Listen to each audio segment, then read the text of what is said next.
Life Management Science Labs would like to acknowledge that we live and produce this podcast on the traditional lands of the Wurundjeri people. We'd also like to acknowledge the traditional owners of the lands of our listeners and our international colleagues. We'd like to pay our respects to their elders, past, present, and emerging.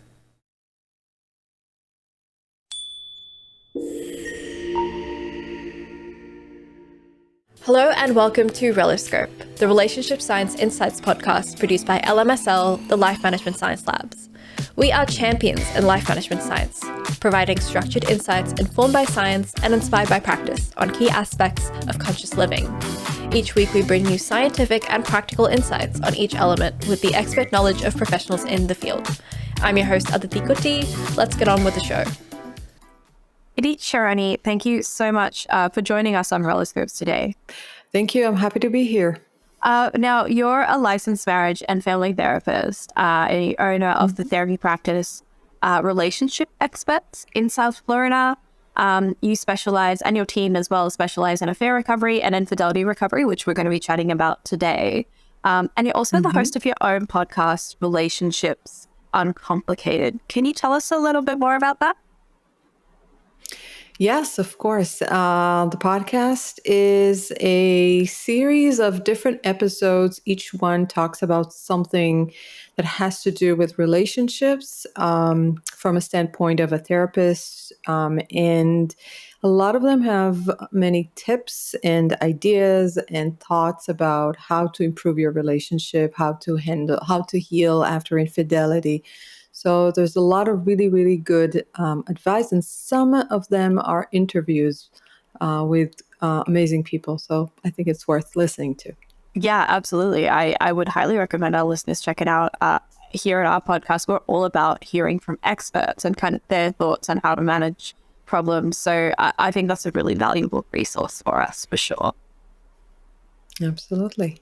Now, we are going to talk today about infidelity recovery in particular, but and just relationship satisfaction to do with infidelity recovery. But before we begin, we've got a section called Have You Met Idit Sharoni, where I'm just going to ask you a few very quick questions, and all you have to do is answer them. They're very simple, and they're not scary, I promise. Okay. What is your favorite book? So I have read so many books at this point that I don't know that I have a favorite one, but I can tell you about the last one I read that really stayed with me. It's called Us, and the full name is Us Getting Past You and Me to Build a More Loving Relationship. It's by Terrence Real, who's also a couples therapist, very famous here in the US. Wonderful book that really kind of tries to help people get out of the me culture that we've been immersed in so much lately and go more into understanding the us in the relationships, which is almost exactly identical to how I see relationships. And so I love the book. I love everything. And it's also spiced with a lot of science and neuroscience. So I think it's very, very good. Yeah, that sounds like a cool read. I haven't caught that one, but I might put that on my list. It does sound really interesting. Yeah. What about a favorite movie of yours? Oh, wow. Favorite movie. It's so hard for me with the favorite ones because there are so many that jump to my Well, what's the last movie you watched? trying to think. Yeah, well, you know what? There's one movie, it's not the last one I watched, but again, another one that left an impression on me. I believe it's called Revolving Doors or something along those lines. It's quite an oldie with Gwyneth Paltrow. And the idea there is that there are two parallel stories that are happening to her. In one, she wakes up on time, gets to work on time, and on the other one, she misses her train or something, and she gets back home, and you get to see throughout the story how her life would be if this happened or that happened. And so something for us to learn, that everything we do impacts, right, how our life. So a very good movie. I hope I give the right name, but well, I'm sure our listeners and audience are very good at Googling. And you said Gwyneth Paltrow and you've given a plot. I'm sure people can figure it out from there. I do love that, though, that kind of idea that actions have consequences, and like the whole butterfly effect kind of theme that's kind of going through it. That does sound pretty cool. Also, it can't be that old if Gwyneth Paltrow is in it. She's still alive, isn't she? Oh, yeah. Absolutely. She is alive and beautiful, and yeah, for I sure. love her. For sure. What about either your favorite podcast or one that you've been listening to quite a bit lately? And you're allowed to pluck your own here. I've been listening to mine sometimes, yes. I really love Esther Perel's podcast, Where Should We Begin? Which is kind of like a good peek into a couples therapy session that is an actual real session, like a one-time session, where I think it gives people who are not therapists a really good idea of what it would look like if they were in therapy. And I think it probably, because it's so well known by a lot of people, it probably also helped a lot of people understand that there's nothing to be afraid of, and you can and you should, if you need, go to therapy. And, it's very helpful. So definitely recommend this one. Yeah, that particular podcast and Esther Perel's work in general has been a big favorite of a lot of our guests on the show. Really? Yeah. Yeah, I'm not surprised. I've actually listened to an episode of it myself. It feels like such a vulnerable thing to have to do that while you're kind of being recorded and everything you say. But I'm sure that kind of it creates a transformative experience for them as well, even though it's just a one-time session. Absolutely. I mean, it's not that she mentions any names or anything that, people could recognize.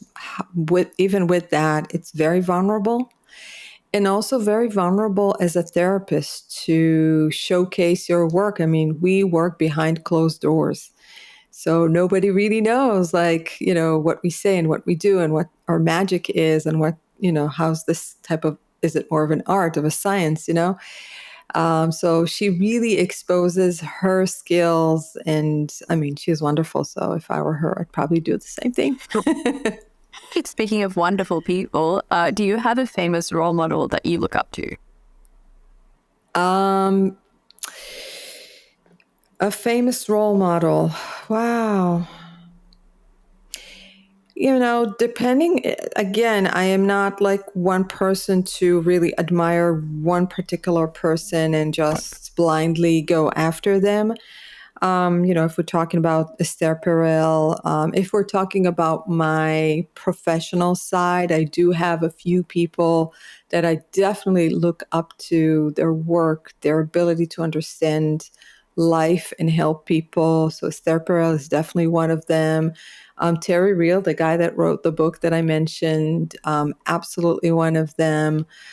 Michelle Winner Davis, an amazing therapist here in the U.S., just got back from a conference with her. Yet again, I mean, I've been following her for years. Just listened to an amazing talk by Gabor Mate. He is a psychiatrist, again, an amazing understanding and so much to learn from about our behaviors, about, relationships. So definitely great people in our field that I can look up to. Yeah, absolutely. And I like what you said about not having one particular kind of role model. I feel like it's natural to look up to a mishmash of people for a lot of different ways. Right. Yeah. Absolutely. Yes. What's the last course you've completed? The last course that I just got back from a conference. It's called the Evolution of Psychotherapy. It's done once a year. Usually, it's done either in California or in Florida. This year it was in Florida, so just drove up a couple of hours, and it's really great. All kinds of experts on different fields in psychotherapy. I took a very, very interesting course about sex-starved marriage. And so when desire goes, elsewhere, I guess, what do you do and how do you help people? How do you help couples with that? That was super interesting. The data that we've learned, um, you know, how prevalent and how many couples are suffering from I guess what people, I guess in the people's language, without knowing much about psychotherapy, people call it mismatched sex drive. And so a lot of people do spend, their relationships not having the level of intimacy that they need and want. And so definitely it's important to learn how to help them. I feel like we might be talking a little bit about that in our episode as well, kind of sexual satisfaction in general and how that comes into play. But that brings us to the end of that section, which means you are now the audience's acquaintance. They know you. And we might move on, I guess, to the meat of our episode. Obviously, we're going to be talking about relationship satisfaction and infidelity behaviors as well in relationships. But to start off very broadly, what is a relationship to you? How would you define it? So the way I see it, and I think it comes from, being a marriage and family therapist, which is a little kind of like a newer field in psychotherapy that looks not so much at the individuals, but very much on the connections between them, their relationships. And so to me, a relationship is a system within an ecosystem of other relationships. And so it's true, you have usually two people in that relationship, right? If we're thinking about a romantic relationship, but then their connection to other systems. And so it's really more than the sum of two what makes a relationship. And specifically romantic relationship have that extra component where you have the romance, right? The romance, the passion, all of that, which, connects these two. Whereas a family could be a system, right? And parents could be a system, or more of like a unit within that system. So that's how I see all of our relationships as an ecosystem. It's a really good way to put it. And I think when you see it as an ecosystem as well, you're not ruling out the impact that other relationships outside of your romantic one can have on your romantic relationship. Yes, exactly. For sure. Mm-hmm. In your opinion, does a romantic relationship still hold the same meaning, structure, and importance as maybe it did decades ago? So I think I'll start with the last one, importance. I do think that it holds the same importance. Its relationships have been important and still continue to be important. I think it's probably because we're creatures of, connection, and we need that connection. And it's very important for our ability to be happy and to thrive, to be in a relationship, in any type of relationship, right? So romantic relationships are very important for many, many reasons. However, the meanings that they've had maybe before are now changing. So if before marriage was more of like an economic arrangement between two people, they didn't necessarily have to have love, right? But they needed to create that bond so that the children will have, the field, and they know who belongs to what. So it's more of a belonging of an arrangement that created order. and created a lot of safety as well, right, for these people.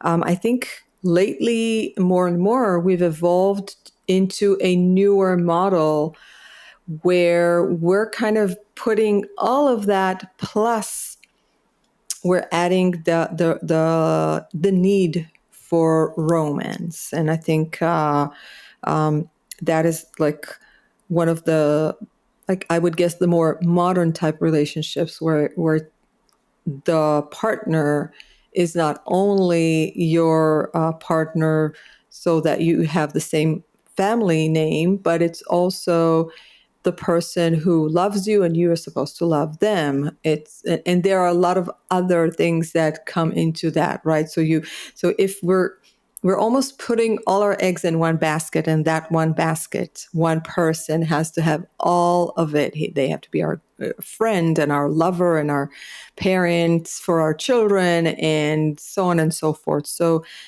in that regard, I think that the meanings of relationships have changed. Structure also changing, definitely. I mean, with everything that you see today, it used to be men and women, and a man and a woman, sorry. And today we see different kinds of relationships, and sometimes you see open relationships, and sometimes you see monogamous relationships, and sometimes you see same-sex relationships. So definitely structures have been changing. People are more open to different types of relationships, but I think the need to be in a something that kind of is called a relationship stayed the same need. And I guess like that structure, that difference in structure that you were talking about, like we hear, I don't know, like in my generation, a lot of people are choosing not to get married because it doesn't make sense for them, or they don't need it at least to have that bond with another person, that commitment. Mm-hmm. So I think that, yeah, that makes a lot of sense. But at the end of the day, even if it's got a different name, they're still connecting over the same thing. Yes.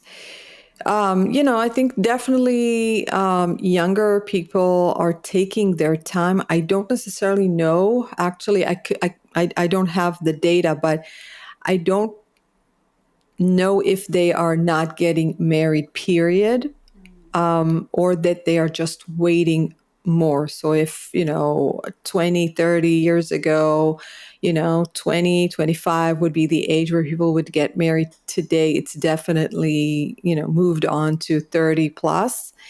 So people are waiting. But I agree with you. Definitely that connection is something that is stronger than us. Yeah, for sure. How do you, kind of moving on to our topic for today, how do you define relationship satisfaction? So I was thinking about, since this is our topic, and it's very hard to say that that there's one way to define satisfaction. I think that probably when I talk to couples that I work with, and we definitely go through explaining, what is bothering them and what is a problem for them, I can understand that they have very specific core needs. Almost most of us have the same ones. So I think that relationships will give you, will satisfy those core needs. The need to feel loved, I think it's the biggest one. The need to feel safe, so that there's another person who has your back. The need to feel respected, admired. And there are probably a lot more needs that I am not, mentioning. But anytime you think about a core need, something that you really, really have to have in your life, relationships many times will supply that. And I think that's why they're so, we need that so much. So yeah, I think that that's when you talk to people about their satisfaction, this is usually what they will say. I don't feel loved or respected or, or safe. So that's usually the things that I hear from people. And in your experience, these core needs, are they, is it different for everyone, or perhaps does everyone kind of have the same core needs? It's just that they prioritize some over the other, but they might not be aware that they need some of the others, perhaps. So there is some great work done by John Gottman. And basically, it's him and his wife, Julie. They have been researching couples for years, I think over 40 years at this point, thousands of couples, a lot of info.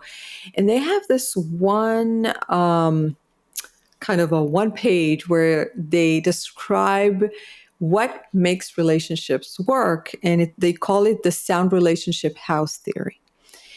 And so when you look at that, basically what makes relationships work is if couples have their friendship level developed and well, well developed.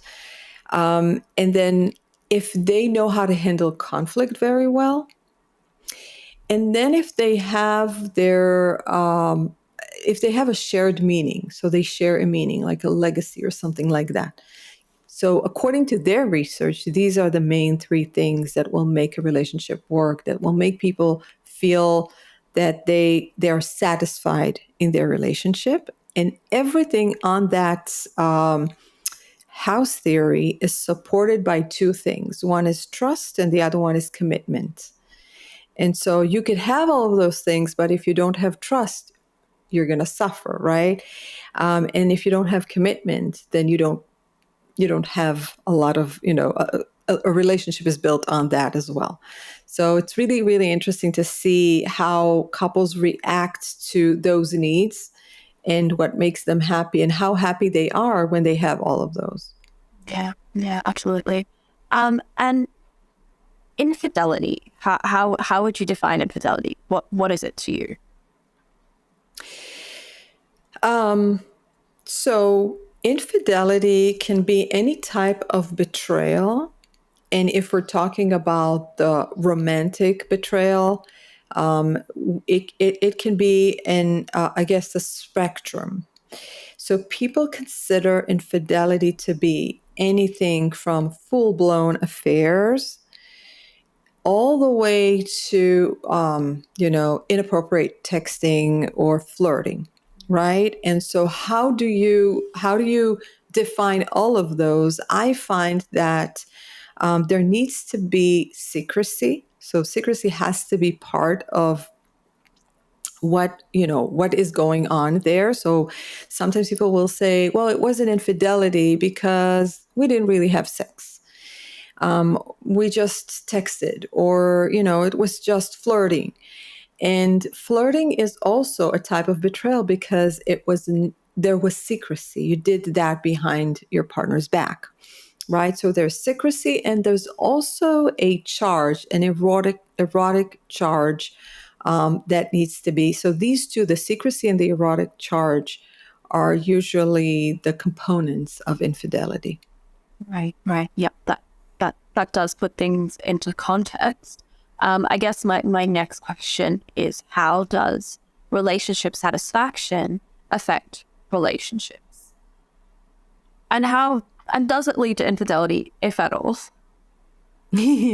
So I know that, I guess, the most people, and I find that a lot in my work. I mainly work with couples in the aftermath of infidelity. So when I talk to people, the prevalent belief, I would say, is that those who betray their partners, it's usually because there was something wrong in the relationship. Where actually, sometimes that's absolutely true. So the infidelity was about the relationship, but many times the infidelity is not about the relationship. It's not a reaction to something that was missing. So it's not a necessarily lack of satisfaction in the relationship. And sometimes it's just something that the person, like a personal journey that they went on, maybe to find a part of themselves that they couldn't find with their partner. But what I do see that is almost true to every case is that in the background of infidelity, there's often conflict avoidance. And I think when there's conflict avoidance, so people basically keep the peace, right? So they're not fighting, but they're also not sharing enough. They don't have a channel for their communication, an open channel.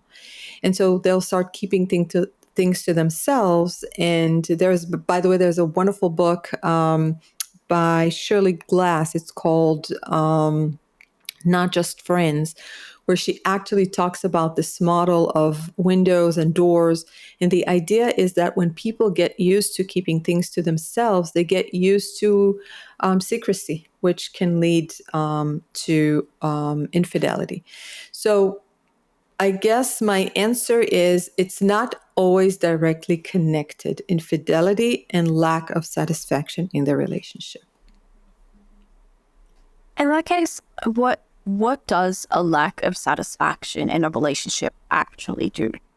How does it affect a relationship otherwise? So one of the things can be infidelity, right? But before people go out and have affairs, there's usually going to be some hints that things are not right. So when couples tell me, we never fight, that tells me, okay, if you never fight, I've been in a relationship for almost 30 years, so I doubt that you don't fight. What are you doing? Are you kind of avoiding conflicts because you don't know how it's going to end up, because you don't want to get into yet another argument? So do you build resentment inside? And when people build resentment, they're going to have a lot less patience with their partner. And they're going to be in what the Gottmans call the negative perspective of the relationship, which is this crazy thing that happens to us all the time, by the way, where our brain shows us more of what we perceive to be true.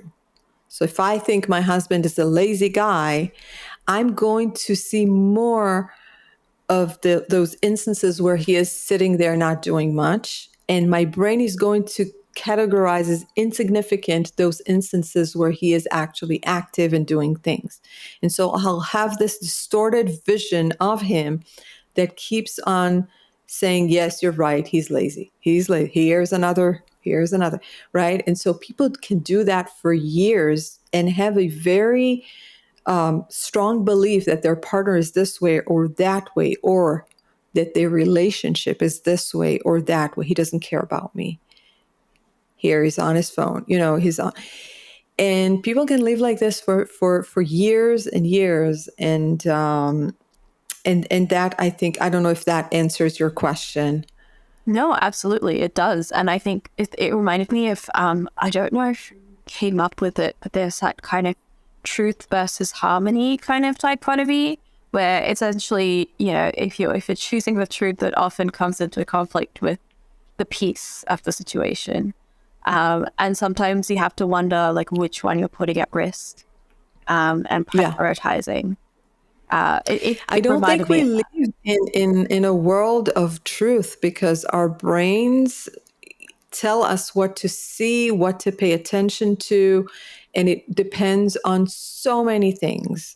So, your memory is not something you can really count on because what you think you remember is not exactly the truth. So that's a bigger conversation, but Absolutely. But that's what we do, right? We see our partners, we see our relationship, we scan the world through our eyes, which are not the truth. Yeah, and I feel like in a relationship context, especially, we do have a tendency to take our partners for granted. And when you do, you kind of start to make assumptions about them as well, which is where a lot of those issues can begin. Definitely. But people can move from a negative perspective to a positive perspective. That's the message. You're not stuck there. You can definitely move.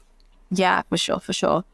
How do we know for sure if we are satisfied in a relationship? I think people know. If you feel so, there's this, when you're in a good relationship, then you are going to feel like you're home, like you have a base. It's almost like, sometimes it's like, if we're not thinking about romantic relationships, so sometimes you can see those parents that, they have this type of parenting that doesn't make the child feel afraid to leave the nest. And the child can leave and always know that they have the base, but they don't necessarily always have to be there. I think the same thing happens in a romantic relationship.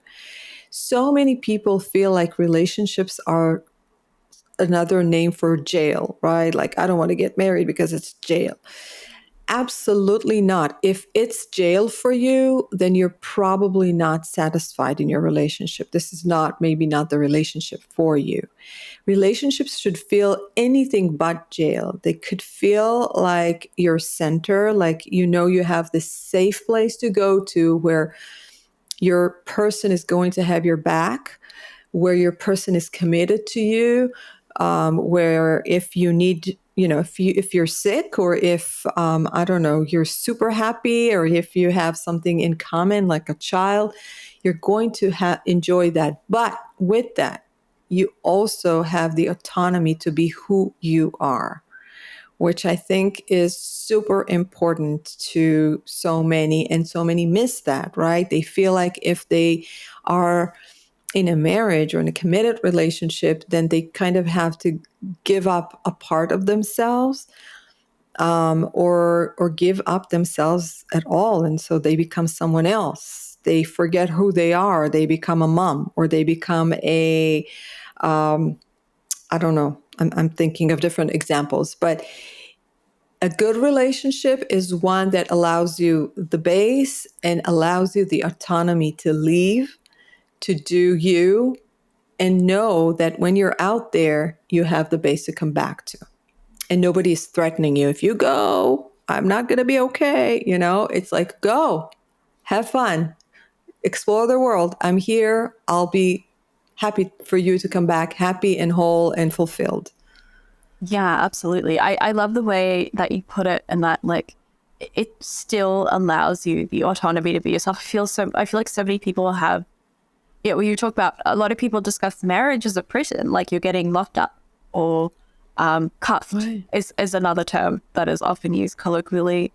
That kind of answers my next question, which is, how do we know that we won't be more satisfied elsewhere? But, satisfaction is not really, it's not really a binary kind of, it's not a setting that you switch on and off. You can't be satisfied or dissatisfied. It's like a spectrum.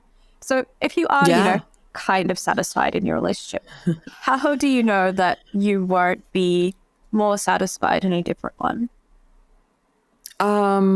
I don't know that but I also don't know that you necessarily need to know that, because remember how I mentioned the sound relationship house theory before, where there's the commitment, and commitment is basically, when you're committed to a relationship, you're committed to this relationship for as long as you leave, right? You're not in this relationship waiting for the next best thing or something better to happen. If you are, then you're not committed. Then you're not probably in the right relationship. Then you're not satisfied, maybe to a point where you feel like that's what I want. But when you are there, you're not going to necessarily think, I wonder if I would be happier with someone else. And if you do, that's fine. I mean, that's okay. We always have those questions of what if? What if I studied something else and didn't become a therapist? What if, we always have those questions. But if they keep on bothering you, then something's not right there. And another thing I can think of is I think we're in this very, I don't know, I think kind of a dangerous period where we get to pick into other people's lives through social media. And what we get to see is what we're allowed to see, which is not the truth, right? And therefore, we think that we are so much less than others because people seem so happy in their relationships and they go on vacations that are much more amazing than ours, and that they have beautiful children and they have beautiful pictures and they're so thin and they're so rich and they're so educated. Everything looks better than you, which will create a situation where you're going to think, am I happy? Do I have that perfect life? Should I want more? And it's really, really hard and challenging in today to be satisfied. There's always going to be a better couple than you, a more beautiful couple, relationship, strong, power couple in front of your eyes. But unfortunately, as we just have seen last week, I believe, a beautiful couple on the outside here in the US, what's his name? I forgot.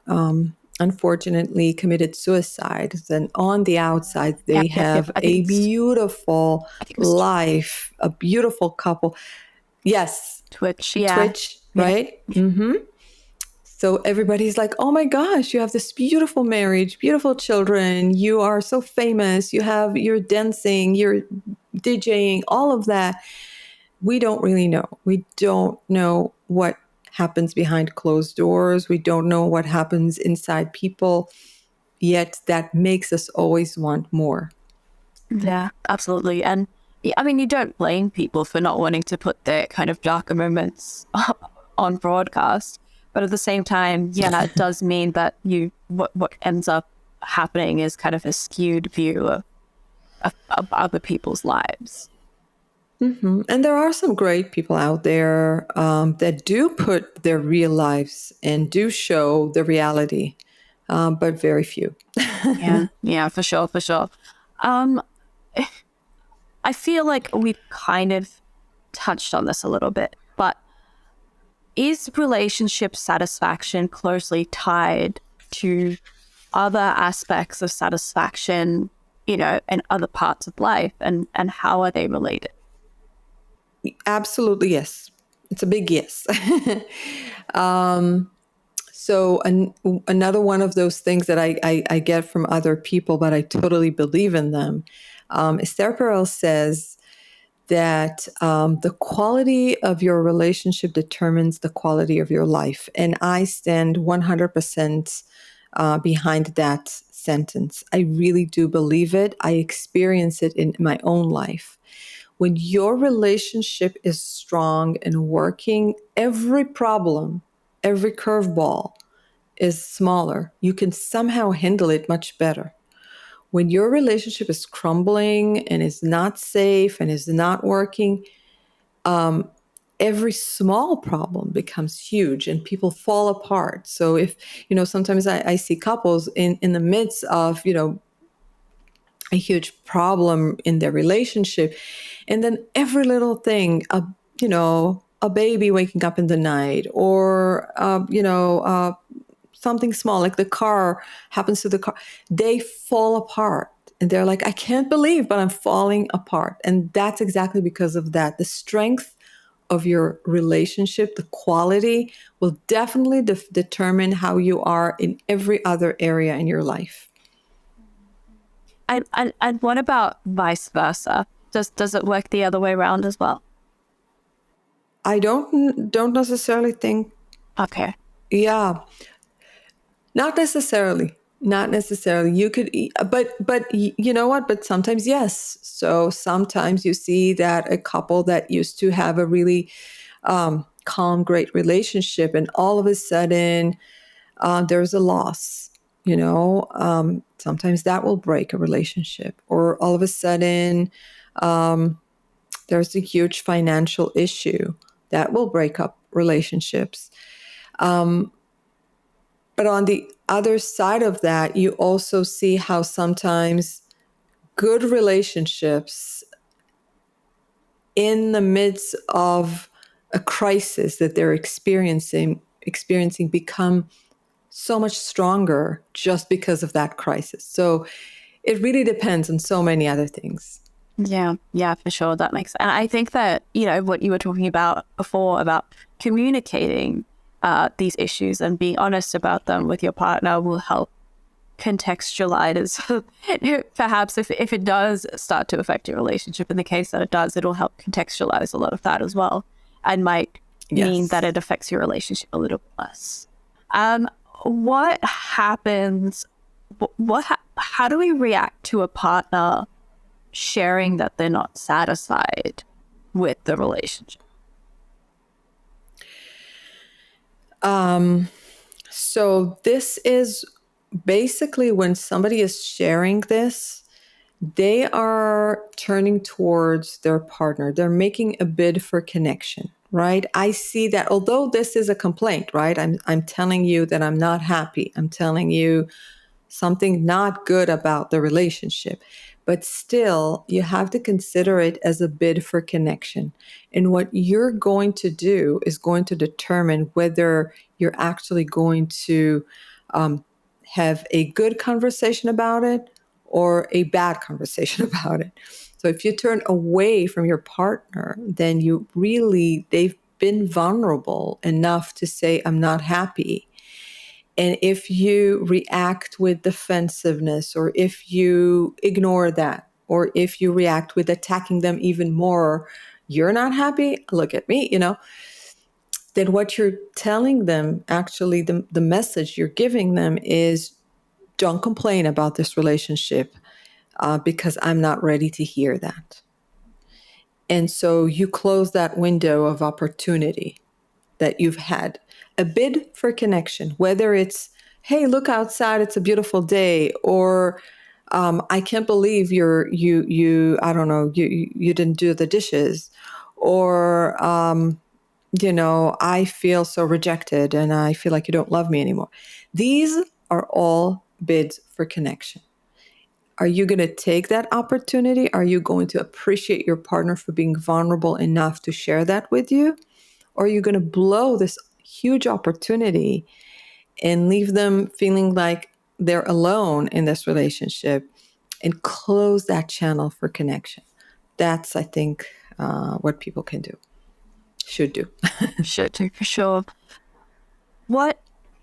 How is it possible to repair relationship or repair a lack of relationship satisfaction? For example, looking at your expertise in infidelity recovery, I, a person who knows nothing, would assume that an act of infidelity within a relationship might maybe affect the relationship satisfaction a little bit. How do you go from there? How do you repair it?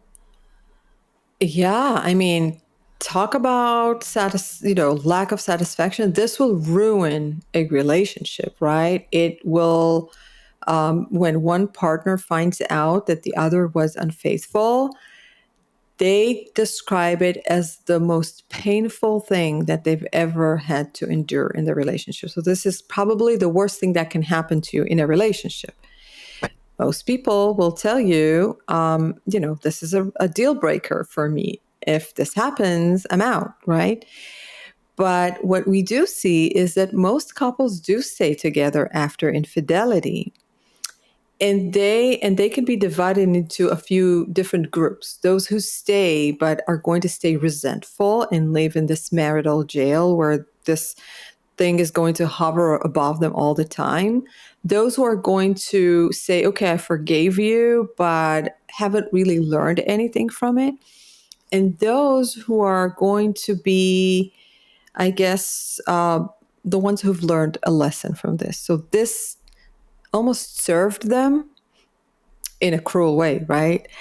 To learn a lesson how to be so much better, how to be so much more true to their needs. And the answer to your question is yes, absolutely. You can heal after infidelity. Not only can you heal and rebuild trust, you could probably be so much better than you were before. So couples actually go through a series of steps and phases in their healings. And then at some point, they get to a point where they're so ready to restart a new and improved relationship with the same person.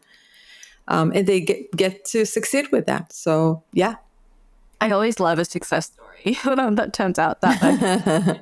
It's always Listen, nice. it's yeah, definitely. It's a crazy road. It's a bumpy road. It's a roller coaster. It's not always 100% success. But if you actually go through phases of healing, making the right steps, then you will come out the other side. Yeah. People's kind of feelings of satisfaction are very subjective, like we discussed earlier. And I guess there's how can we better understand what our partner classifies as relationship satisfaction? You I mean, can ask. yeah, yeah. I'm assuming that You they can wouldn't have ask your partner. scientific. I'm assuming they wouldn't have a scientific term for it. But how far do we have that conversation? Well, I'm sure there is. I mean, if you look at research, then I'm sure there is a scientific way to measure that. The length of their relationship is one thing, but it's not enough, right? Because sometimes people stay in miserable marriages just because they stay. But definitely, if I'm thinking about you in a relationship, so I'm in a relationship and I want to know if my partner is satisfied. I think the best thing to do is, again, make that bid for connection and ask. Are you happy? Are you satisfied? Do you need me to do something differently? Do you feel like we're having fun together? Because fun is part of that, right? Do you feel like there's something missing? Definitely ask. There are so many card games out there for couples to just ask open-ended questions one another and kind of enlarge their enrich their love maps, which I think is a wonderful way to learn if your partner is satisfied.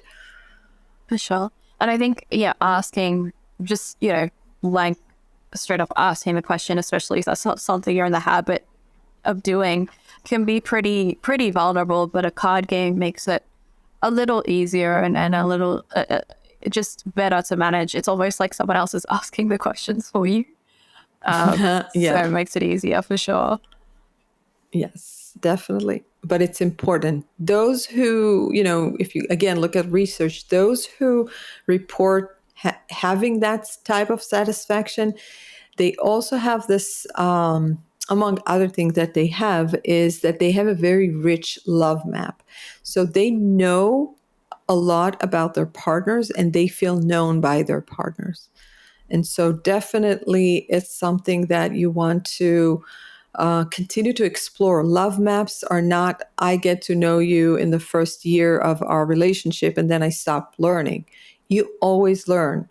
30 years into a relationship, you learn. Trust me, I'm in a relationship, like I said before, and I still learn. So it's good. It's good to ask. Yeah, it's an ongoing process. Yeah, curiosity is the best thing. For sure, for sure. Infidelity, is it unavoidable? And is it possible to prevent it? I don't think it's unavoidable. I know that people like to say that everybody cheats. That's absolutely not true. there are couples that will go through their relationship and will not cheat and will not, this will not be part of their relationship.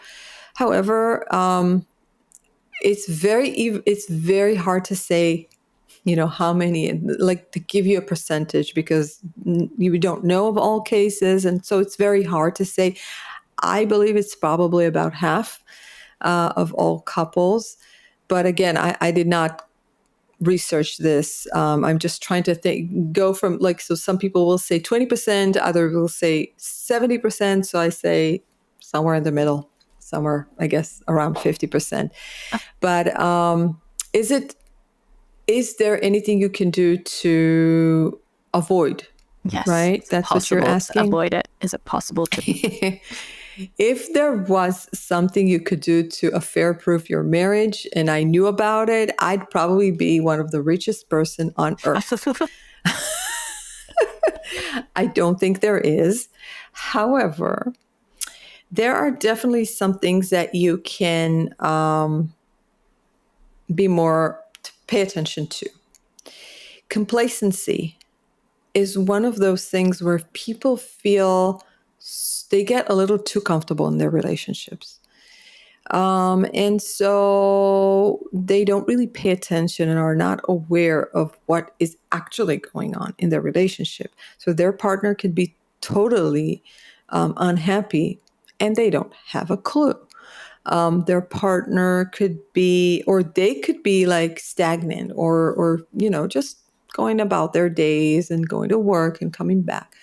And they're not going to know that, something's going on. So I definitely am afraid of complacency. And I always tell people, sit a little bit closer to the edge of the seat rather than, sit comfortably.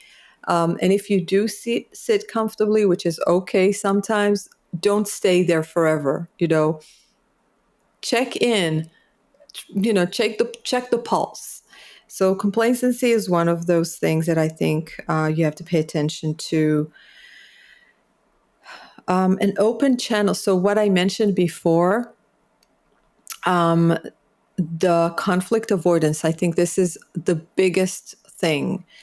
You have to open a channel with your partner. And so how do you know that you're avoiding conflict? Symptom number 1, you're not fighting anymore. Symptom number 2, you feel like you want to tell your partner something, but you're thinking to yourself, should I say it? It's just going to turn into another argument. I'm not going to say anything. That's another symptom of conflict avoidance. Coming home and feeling like I'd rather tell my friend at work about my day than my husband, So if you feel like you're opening channels with other people around you a little too much or more than you're opening with your partner, then that should tell you you're doing conflict avoidance. And that's definitely something you want to change because that's almost always in the background of infidelity. Yeah, for sure. Now, that was our interview segment, which has gone much longer than it normally does because I've had such an interesting time chatting to you about this. So we're going to have to zoom through the practice/habit experiment debrief. So to any audience members who like this section a lot, apologies in advance. But what is a practice that you do or have recommended to improve your satisfaction in a relationship and perhaps manage that potential of infidelity? So thinking about, our time, I'm going to go with the one thing that I think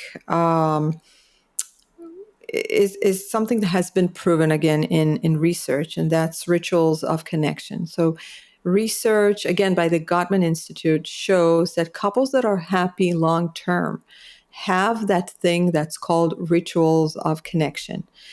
And they have a lot of them. So not just one. Rituals of connections can be anything from something really small, like kissing hello and goodbye when you leave for work and when you come back. And they can be even, more I guess, serious, it's like having a ritual of we go once a year on our anniversary to the same place we met or something like that. So anything that is a ritual that happens either every day, every week, every birthday, every anniversary, it's a ritual where you connect in a certain way, right? And so the more rituals of connection you have, the better. And don't always think about the grandiose ones like we're gonna go to the same hotel for 2 weeks or something. Really doesn't have to be that big. It's great, but it doesn't have to. You could, I don't know, start a ritual of sending a cute text message to one another in the middle of the day. So it really doesn't have to be too big. It can be small, but make sure you have a lot of those, not just one. And it kind of comes back to that bits of a connection that you were talking about earlier. It kind of seems like they're aligned in the same way. Yeah. Yes, but these are cute bits for connection, right? If you send like a text or I heard this song and I thought of you, I mean, it's nice. Most people will react positively to that. The bits for connection are tested when you complain. Yeah. When you say, you know what, I don't think you love me anymore. You're always on your phone. That's a bit for connection that is not going to be so easy to respond to. Right. So a bid for connection that is positive and probably not going to stress you out any further. Exactly. For sure. What are the challenges with these developing rituals of connection? Is this something that you develop intentionally? I think so. I think that people that grew up in families where there were rituals of connection are more prone to enforcing or having them in their own relationships, whereas those who come from homes where there were no rituals, are not. It does not come naturally to them. So if you come from a home where every Sunday you had Sunday brunch or something like that, then you're going to probably do that with your family. And that's going to be very easy for you. Or every birthday was celebrated in a certain way. Or, every morning you gave a kiss to, your mom or something like that. If you did not come from that type of family, then maybe you need to think about what you would love to have with your partner as a ritual and try to have at least 2-3 of those a day. For sure. How does this practice impact your relationship and also, furthermore, your perception in life? So when you have rituals of connection, I think it's something that makes you feel like you have this legacy. Like when you're 80 and you look back at your life, you can say, we always did that. We used to do that. Remember that, right? That's what you want. That feeling of we are leaving something in this world that was us. Like that feeling of like almost like I don't even know how to name it, but it's like this is us, right? I know that there's a show called This Is Us, but this is us. This is what we do. This is what the Sharonis do. This is what, I think that creates a feeling of belonging to something that is greater than yourself. It's greater than just you and your partner. So I think that's probably part of what it does to relationships. Sure. And I know you mentioned that you were just picking one practice. I'm pretty sure there is a lot more. Based on your experience, do you have any other recommendations of practices to be combined with or improved on this practice? Yes. So I think what we many times forget to do is to have fun and to be not so responsible in relationships and not so heavy. And we sometimes forget to get out of our comfort zone.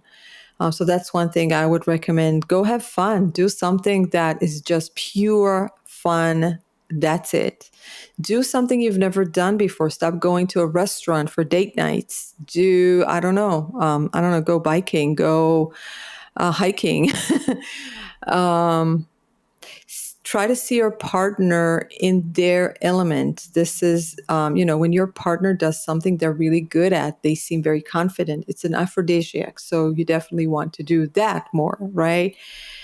And I know that a lot of therapists definitely talk about date night, but make sure that when you do date night, don't just do the same old thing, like go to a movie where you're parallel, or you're watching something different. You're not together. Don't go to a restaurant because you always do that. Go to a restaurant with friends. Don't think that date nights have to be one-on-one. Actually, I think it's much more fun and good for the relationship to be with other people. I guess that. I'm trying to think if there's anything else. There are probably a lot more than I'm not thinking about, but yeah. I think having fun is a really, really nice one to kind of cap on pretty much every practice that you could recommend for any kind of relationship issue out there. I feel like too often relationships, yes, you do need to work hard and be responsible to a certain extent, but it has to be fun at the end of the day. Otherwise, you have to have fun, really. It's part of who we are as people. We're not meant to be so serious, and we need fun. Even if it's just for an hour once a week, we have to have that. Yeah, absolutely. So that brings us to the end of that section of the practice/habit experiment debrief. I'm going to move on now to our open mic section, in which I allow you to just have a mini TED talk for a few minutes about whatever you want. That could be something that maybe we haven't covered yet on the show. It could be something that you want to plug. It could be something totally unrelated, but you felt was important for the audience to know. What did you want to talk about, Idit? So I wanted to talk about the shaming that goes around or kind of is around people who decide to stay in their relationship after infidelity. I think that unfortunately there's a lot of judgment. And like I mentioned before, I think if you ask, probably 9 out of 10 people will say to you, it's a deal breaker. If my partner cheats, I'm out, I'm done, until it happens to them. And then they realize that it's not that simple, that if you are in a long-term relationship and you have other things in your relationship, right? Maybe you're married and maybe you have children and maybe you really love this person and maybe you have a beautiful relationship, or, there are so many other layers added to that. And you're in an ecosystem. You don't live alone in this world. It's not just goodbye, you're done. It's your family, it's your partner's family, it's your own there are so many other things that are impacted by this. However, when that happens to a couple, the last thing that they will do is tell other people. And so we hear a lot about, I'm not staying after infidelity. If he cheats, I'm leaving. And we don't hear enough of, I actually stayed and we worked on it. And now relationship is better than ever. We don't hear that because there's a lot of shaming. I used to have a Facebook group with thousands of people.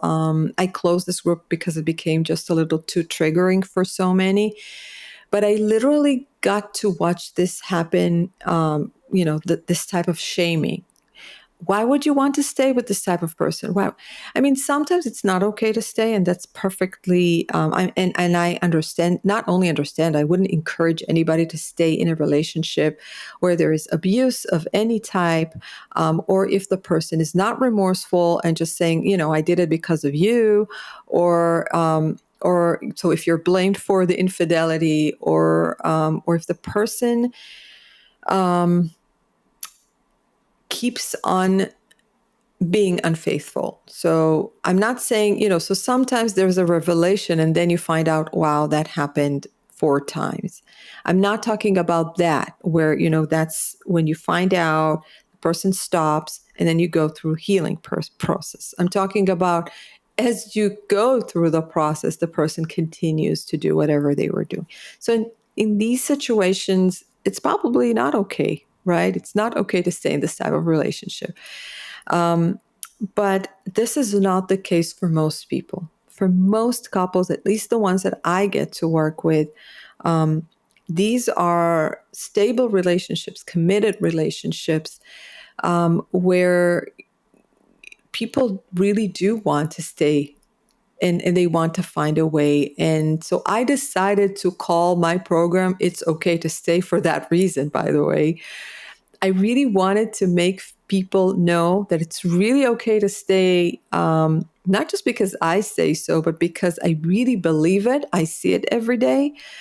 And of course, the road, the journey that they're going to take is going to be quite the journey, quite the roller coaster of feelings in the beginning, quite the crisis in the beginning, but then they're going to heal from it. They're going to rebuild their trust. They're going to rebuild their relationship, and they're going to come out the other side so much better than they were before. And so for most people, I will tell you that before I started working with couples in the aftermath of infidelity, I didn't know, right? You really don't know the extent of how many couples that we probably know have experienced infidelity in their relationship and decided to stay together. So I just want to tell everybody that listens, if you ever find out that, there has been infidelity in your relationship and you are judging yourself for wanting to stay, please don't judge yourself. It's okay to stay. That's the message I wanted to say. And I think that's such an important thing to remind people. I've been guilty of the shaming myself. So I think it's important to put into perspective that not everyone thinks exactly the same way you do. Of course, there's definitely going to be people for which infidelity is a deal breaker, but it's not necessarily the same for every person. Right. I mean, I'm not saying that it shouldn't be a deal breaker. It probably should be. It's a very severe thing to do in a relationship. It's a breaking of trust in the worst way possible. But when it hits the reality of relationships, it goes far beyond the do I stay or do I go? Yeah. There are so many other components to this decision. So we cannot judge people for wanting to stay in a relationship where there has been infidelity. Absolutely. Absolutely. Well, that does bring us to the end of the episode for today. Idit, where can our audience find you? So they can find me, they can find my website, which is either my name, iditsharoni.com or relationshipexperts.com. And they can find me on my podcast, Relationships Uncomplicated, and that can be on every platform from Spotify to Apple to Google, and it's also on the website as well. And I think these are the best ways to find me. Fantastic. Thank you so much for joining me today. I've had such a good time, such a great time, in fact, that I wish we had a lot more time to talk about this. Well, thank you. Thank you. I had a lot of fun too. You've been listening to Reloscope, the Relationship Science Insights podcast produced by LMSL, the Life Management Science Labs. For more episodes like this from 10 different life management perspectives, search LMSL on YouTube, Google Podcasts, Apple Podcasts, and Spotify, or wherever you find your podcasts, so you can get updated on everything we have to offer. We have a wide range of topics readily available for you to check out. If you enjoyed this episode, please consider rating our show, sharing it, and subscribing to our channel, as it helps us grow and bring you more quality resources. More of our work can be found at re.lmsl.net, where you can join our movement. I'm Aditi. Thanks for tuning in.